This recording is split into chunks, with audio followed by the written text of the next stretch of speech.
Democratic influences. This is the Enlightenment.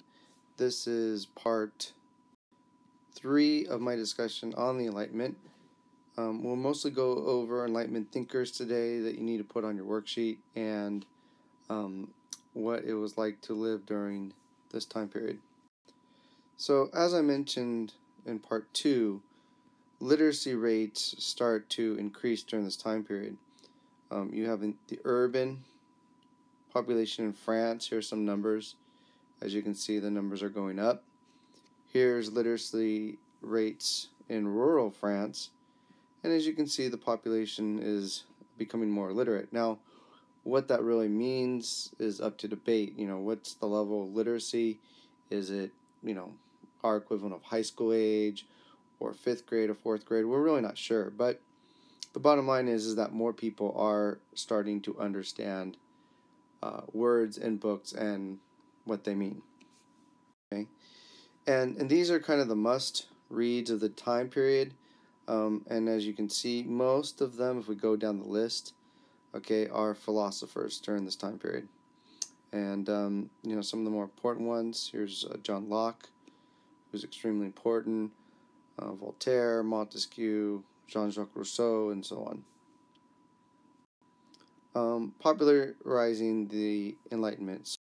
You have a lot of fancy parties during this time period. They were called salons, which was one of your vocabulary words. And people would get together, and as you can see, they're eating over here, and eating over here, and listening to musicians over here. And essentially, they would kind of get together and eat and listen to music and talk. All right, one of the famous ladies to host these type of parties is Madame Jefferson. Okay, she's located right here. Okay, and as you can see, there's some women in the group, but not a lot. It's mostly all males.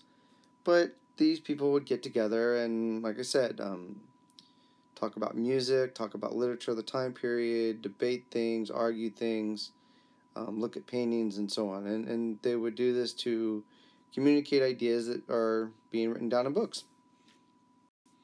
So here are some of the important thinkers / philosophers that you need to know of. Without a doubt, probably one of the most famous ones is this guy John Locke right here.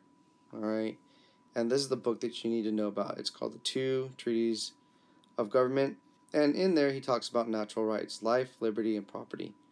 And he says that government that does not protect these liberties of the people must be replaced.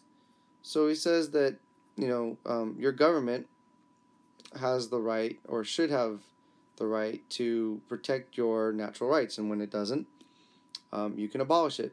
And that's why, as we will look at, or we've already looked at, the American Revolution document is so influenced by John Locke.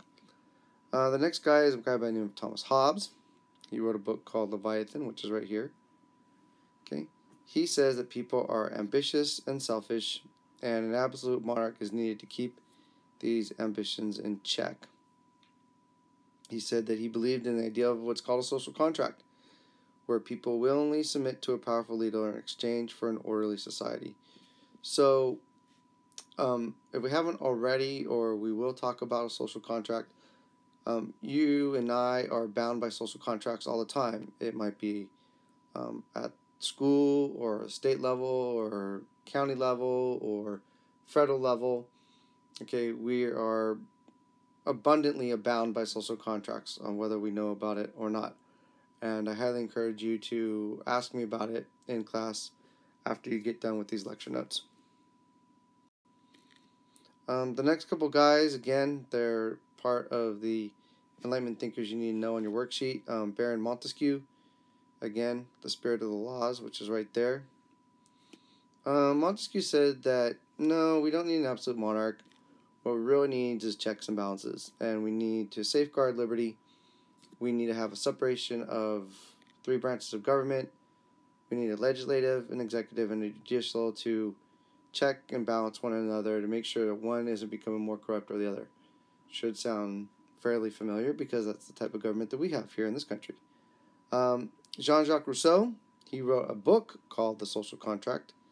So please don't get it confused with Hobbes. But he advocates for democracy and mentions that the only legitimate government is one that it comes from the consent of those it governs. So again, if the people of a particular place don't like the government that they have, then they can break their social contract and form a new government, which again is something that the United States did in 1776. Other Enlightenment philosophers that you should know about but aren't on your worksheet. You have Simon Bolivar. He's considered the George Washington of South America. He promoted independence for South America from Spain, and he hoped to unite Spanish colonies into one single country, which didn't happen. But one country did decide to name themselves after him. Of course, Thomas Jefferson. He's the author of the Declaration of Independence. Again, we need to remind ourselves that he's not the only one that had any influence on the Declaration of Independence. He's the one that just wrote it in very nice script, but again, heavily influenced by European philosophers and another famous American, James Madison, known as the father of the United States Constitution, and of course, 3 branches of government, which was instilled in our federal system and in our Bill of Rights. So, really quickly though, I just want to say that this is part 3 of my lecture series on the Enlightenment. Okay, the last set of notes, part 4, will be on the legacy of the Enlightenment and what that entails and how society went on from there. Thanks for listening to part 3 of my lecture series.